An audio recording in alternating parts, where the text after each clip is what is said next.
Dexter Morgan n'est pas seulement dangereux, il est méthodique.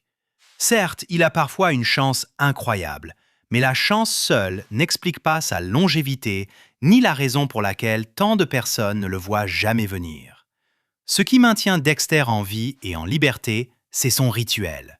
Un système si précis, si contrôlé, que chaque meurtre suit le même schéma. Aujourd'hui, nous allons décortiquer chaque étape du rituel de Dexter et comprendre pourquoi il fonctionne de manière si troublante. Mais avant d'y arriver, nous devons remonter le temps, car pour comprendre le rituel, il faut d'abord comprendre pourquoi Dexter en a besoin. Bienvenue sur l'Écho des stars, où nous plongeons aujourd'hui dans l'esprit méthodique d'un tueur en série pas comme les autres, Dexter Morgan. Restez avec nous pour découvrir les rouages de cette machine mortelle et comment la moindre erreur pourrait tout faire basculer pour le célèbre analyste des traces de sang. Dexter s'est souvent décrit comme étant « né dans le sang ». Il n'est probablement pas né tueur, mais après avoir été témoin du meurtre brutal de sa mère, il a été marqué à jamais. Son jeune esprit a bloqué la majeure partie de cet événement, un mécanisme de défense typique pour protéger les individus des effets des traumatismes. Pourtant, il ne pouvait pas lutter contre son passager noir intérieur. En grandissant, il a développé une pulsion de blesser et de tuer, une pulsion qui ne faisait que s'intensifier avec l'âge. Il ne fallut pas longtemps avant que son père adoptif, Harry, ne réalise que son fils portait une obscurité intérieure qu'il ne pouvait contenir. Sachant que Dexter était destiné à la prison ou pire, Harry décida qu'il devait anticiper la situation d'une manière ou d'une autre. Pour Harry, le problème de Dexter était de sa faute. Quand Dexter était enfant, Harry Morgan était détective au sein de la police de Miami Metro. Dans le cadre d'une enquête majeure sur la drogue, il avait d'abord arrêté les parents de Dexter. Ensuite, il avait manipulé sa mère pour qu'elle travaille comme informatrice criminelle pour le département. Peu de temps après, il avait abusé de cette relation, couchant avec elle et la convainquant de continuer à travailler comme informatrice, même après qu'elle lui ait dit qu'elle avait trop peur et voulait se retirer. Avant qu'elle ne s'en rende compte, elle et ses enfants étaient violemment enlevés par des voyous du cartel. En conséquence, Dexter fut contraint d'être témoin du meurtre et du démembrement de sa mère. Ce fut un début aussi horrible que n'importe quel enfant aurait pu subir, et tout cela découlait des décisions de Harry. Et malgré tous leurs efforts, sa famille adoptive ne put changer la façon dont cela affectait Dexter.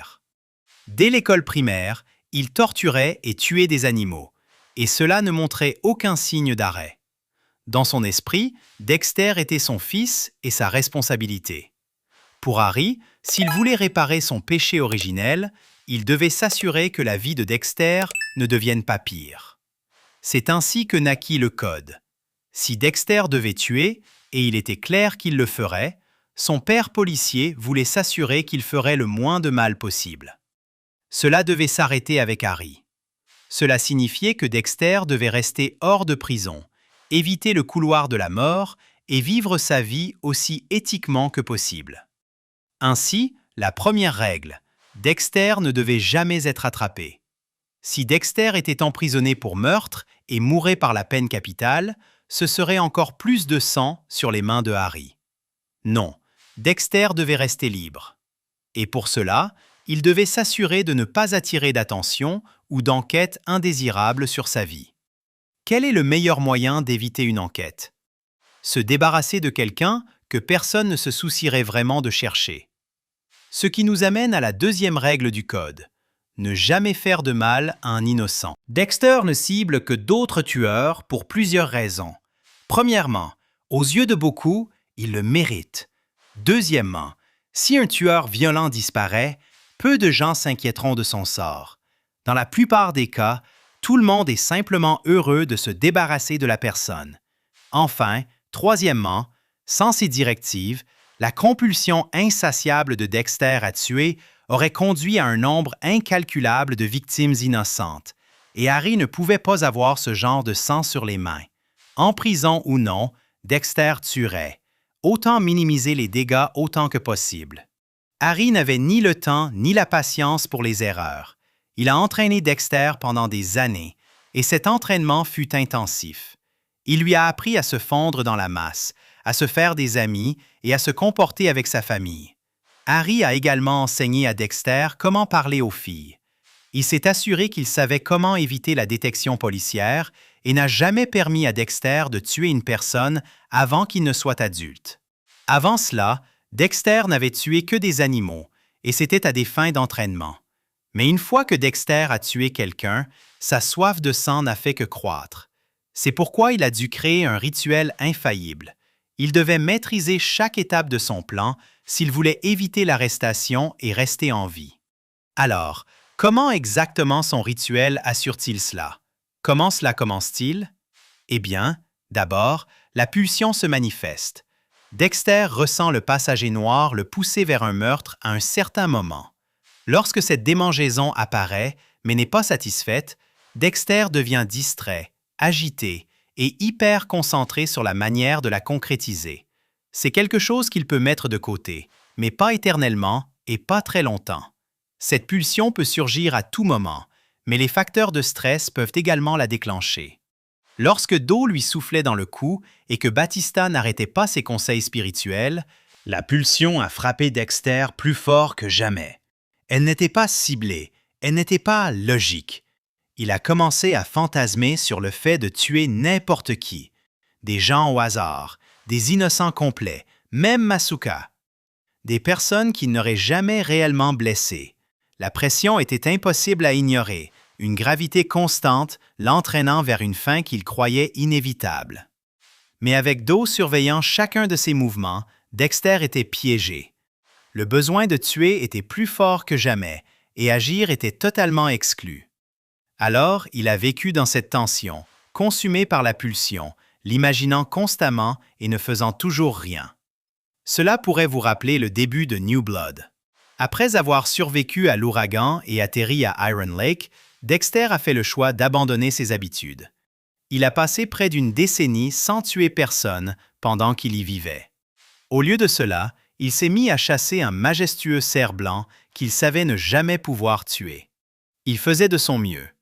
Et bien que ce soit une réalisation impressionnante pour quelqu'un comme lui, le fait qu'il ait dû faire tant d'efforts pour ne pas tuer, associé au fait qu'il a finalement craqué, surtout avec une provocation relativement minime, prouve que ses pulsions ne sont pas quelque chose qu'il peut simplement ranger.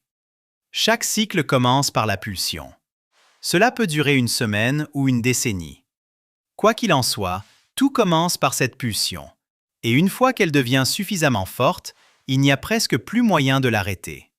Une fois que la pulsion s'est installée, Dexter est comme un chien sans os. Il doit la satisfaire. Mais il existe encore un moyen de freiner cette pulsion, du moins pour un instant. Et cela n'est possible que grâce à ce que Dexter découvre dans la deuxième phase de son rituel. Il enquête sur une personne qu'il soupçonne de correspondre au code de Harry. Dexter commence par examiner les preuves, noter les comportements, confirmer les schémas et s'assurer que sa victime présumée est au moins soupçonnée de culpabilité avant de procéder au meurtre. Une fois qu'il a une intuition, il est temps de passer au vrai travail. Même après la recherche préliminaire, Dexter ne sera pas entièrement satisfait que la personne soit la cible parfaite, et il ne passe presque jamais à l'acte tant qu'il n'a pas une certitude absolue. Dexter doit confirmer la culpabilité de la cible au-delà de tout doute. Cela signifie souvent recueillir des preuves concrètes, effectuer une surveillance, peut-être même les prendre en flagrant délit, comme il l'a fait avec Miguel Prado. Pour confirmation, il intensifie la surveillance, risque la confrontation et même l'exposition pour voir la vérité de ses propres yeux. Il rassemble des preuves médico-légales supplémentaires, s'introduit dans des espaces privés, interroge des associés sous de faux prétextes en utilisant un alias, tout ce qu'il faut pour confirmer que la cible est un tueur. La clé de cette étape est que Dexter n'avancera pas sur la seule base de la suspicion. Le code de Harry exige des preuves, et Dexter s'efforce d'honorer ce code, comme sa propre écriture sainte personnelle. Cette partie du rituel lui donne la permission non seulement de tuer, mais de se sentir justifié de le faire. Elle transforme son incontrôlable désir personnel en exécutions justes, qui vengeront les victimes du tueur, sauveront d'autres vies innocentes, ou les deux. Sans confirmation, il ne peut y avoir de meurtre. Si Dexter ne peut prouver la culpabilité d'une personne, il s'éloigne, quelle que soit la force de la pulsion. Mais une fois que la preuve est concrète et indéniable, Dexter est engagé. À partir de là, il n'a plus d'hésitation et il est temps de commencer la préparation.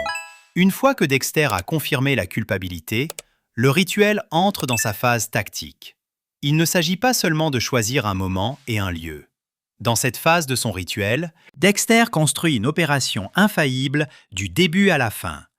Il étudie la routine de sa cible, ses vulnérabilités, ses itinéraires de transport et ses schémas sociaux. Il détermine le moment parfait où la victime sera isolée, prévisible et facile à contrôler. Cette étape comprend également la recherche de lieux de meurtre possibles, souvent des endroits liés au propre crime de la victime, ou un espace où il peut facilement créer sa célèbre salle de mise à mort. Dexter planifie ses outils, répète l'enlèvement dans sa tête et essaie d'anticiper tout problème possible avant qu'il ne survienne. Il prépare des itinéraires d'évasion et des points d'accès, ainsi que des plans d'urgence. Pensez à la série Dexter, New Blood, lorsque Batista était sur le point d'attraper Dexter avec le propriétaire d'Elsa ligoté sur une table de meurtre. Dexter était dans sa voiture et hors de vue, avant même que Batista ne puisse atteindre la pièce. Il ne fait aucun doute que Dexter a élaboré ce plan d'évasion pendant sa phase de planification. Rien n'est laissé à l'improvisation. À bien des égards, cette étape révèle que la véritable superpuissance de Dexter n'est pas sa force ou son intrépidité, mais sa patience. Cette partie du rituel n'est pas destinée à réduire les risques, elle est destinée à les effacer complètement. Parfois, les choses ne se passent toujours pas exactement comme prévu, mais sans cette étape du rituel, Dexter aurait été attrapé il y a longtemps. Il est crucial qu'il crée le meilleur plan possible, et dès que les détails sont solides, sa concentration se déplace à nouveau. Maintenant, la vraie préparation commence. La création de sa salle de mise à mort est l'endroit où le rituel de Dexter devient indubitablement le sien. Cette pièce n'est pas aménagée n'importe où. C'est un environnement soigneusement sélectionné et conçu, construit pour éliminer le risque d'être attrapé et pour garantir à Dexter solitude et contrôle. Dexter transforme complètement l'espace, recouvrant les murs, les sols et les plafonds de bâches en plastique. Le plastique crée une barrière qui garantit qu'aucune trace ne sera laissée. L'éclairage est stratégiquement positionné pour une visibilité maximale. Ces outils sont disposés et rangés parfaitement pour l'aider à accomplir son meurtre efficacement. Il installe une table de mise à mort, trouvant quelque chose de long et plat qui peut supporter le poids d'un corps adulte et qui est ensuite également enveloppé de plastique. Si elles sont disponibles, des photos de preuves sont affichées comme une galerie pour forcer la cible à rendre des comptes et sont essentiellement destinées à écraser le tueur sous le poids de ses actions. L'espace est stérile et terrifiant. Même l'odeur du plastique ajoute à l'atmosphère. Et Dexter n'improvise pas ici. Il travaille à partir d'un plan familier qui a évolué au fil des ans, devenant plus rapide, plus propre et plus méthodique. Une fois la table dressée, il est temps pour Dexter de s'assurer que l'invité arrive. Vient ensuite la chasse, où la stratégie planifiée de Dexter se transforme en action. Dexter met tout en œuvre, traquant sa cible dans le monde réel. C'est à ce stade que nous le voyons le plus furtif, se déplaçant dans l'ombre, se fondant dans la foule, suivant sa future victime sans même qu'elle sache qu'elle est en danger. Maintenant, tout est question d'attendre le moment parfait. La chasse est alimentée par l'adrénaline, mais elle reste très contrôlée. Chaque pas est mesuré. Dexter essaie de ne pas frapper sous le coup de la colère ou dans la précipitation. Il traque sa cible calmement, comme un véritable prédateur qui sait que l'issue est inévitable. Cette étape est également une étape psychologique, car même si Dexter est en action, il est également toujours mentalement mis à l'épreuve. Il doit être intelligent et précis dans chacun de ses mouvements. Et surtout, il attend toujours. Parfois, il reste à l'affût pendant des heures, jusqu'à ce que la fenêtre parfaite s'ouvre. Et trouver cette fenêtre exacte fait partie de ce qui protège Dexter de l'exposition. Quand elle arrive, Dexter agit efficacement et de manière décisive, avec un niveau de contrôle honnêtement impressionnant, après avoir fait preuve de tant de retenue jusqu'à présent. Mais il doit arriver à ce stade correctement, car s'il ne le fait pas, la prochaine étape du rituel ne sera pas sûre et tout le plan s'écroulera. Enfin, après tout cela, vient l'enlèvement. Il n'y a pas de lutte, pas de bruit, pas de désordre, si Dexter peut l'éviter. Dexter préfère les neutralisations silencieuses et sans effusion de sang pour éviter les preuves traçables. Plus d'attente, juste une seringue de tranquillisant M99, administrée avec soin au bon angle, rendant sa cible inconsciente en quelques secondes. Et si la phase de chasse s'est déroulée comme prévu, la victime ne voit jamais rien venir. Cette étape est la plus dangereuse du rituel, car elle peut avoir lieu dans des espaces ouverts, comme des trottoirs, des parkings, des rues calmes, des lieux de travail. Bref, partout où Dexter a déterminé qu'il avait les meilleures chances de la réussir. Une erreur ici pourrait compromettre le reste du processus. Le dosage de M99 doit être parfaitement adapté à la taille, au poids et à la santé de la personne qu'il cible. Trop peu et elle pourrait se réveiller trop tôt. Trop et elle pourrait ne pas se réveiller avant longtemps, même avec des sels d'ammoniac à portée de main. Dexter le sait et il mesure le M99 avec une précision parfaite. Une fois le moment venu, sa prise est ferme, le mouvement est bien répété et il reste calme, même en cas de chaos. L'étape de l'enlèvement retire le contrôle au tueur qu'il cible et le place entièrement entre les mains de Dexter. L'impuissance qu'ils ont infligée à tant d'autres leur est infligée et ils sont entièrement à la merci de quelqu'un d'autre. Le M99 n'a pas toujours fait partie de son processus, mais ce fut un ajout intelligent de la part de Dexter. Il doit encore transporter la victime vers le lieu suivant, et l'avoir assommé facilite grandement la tâche. Le corps est chargé rapidement et discrètement dans son véhicule, généralement enveloppé ou positionné de manière à limiter les mouvements et le bruit. Puis il se dirige vers la salle de mise à mort. Le trajet vers le lieu du crime est étrangement silencieux, presque méditatif. Le chaos de la capture étant derrière lui, Dexter peut enfin se concentrer sur ce qui a rendu toutes les étapes précédentes nécessaires.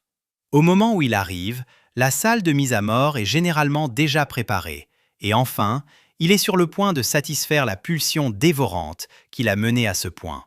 Cette étape du rituel commence lorsque la cible se réveille, ligotée sur la table de Dexter, entourée de plastique et des preuves de ses crimes. Elle est complètement immobilisée et exposée. C'est généralement à ce moment que le rituel devient enfin une véritable confrontation. Alors qu'ils luttent pour se libérer, Dexter présente les preuves. Des photographies de leurs victimes passées, des preuves médico-légales des crimes qu'ils ont commis, tout cela forçant la vérité à éclater au grand jour. Ce moment n'est pas utilisé uniquement pour narguer le tueur.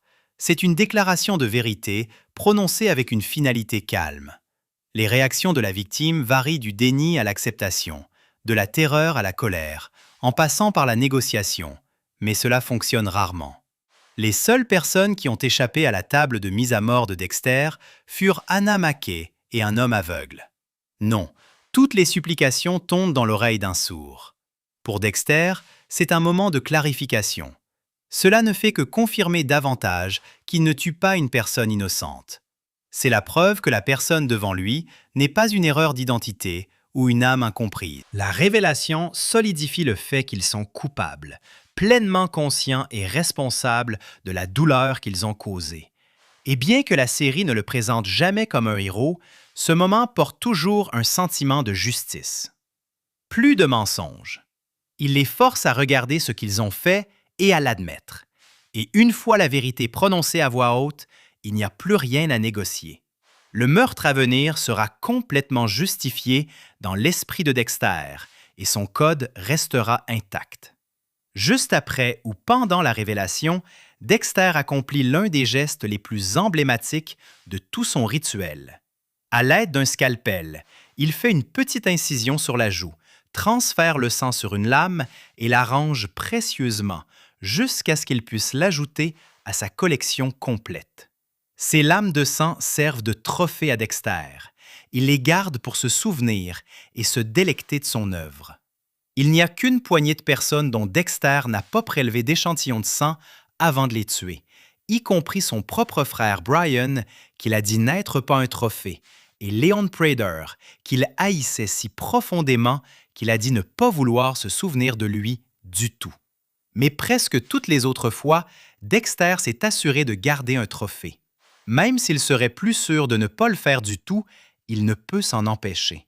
La compulsion de Dexter à conserver des lames de sang est presque aussi forte que la pulsion elle-même, et son rituel unique ne serait pas vraiment complet sans cela. Une fois que tout est réglé, il est enfin temps pour ce qu'il attendait, le meurtre.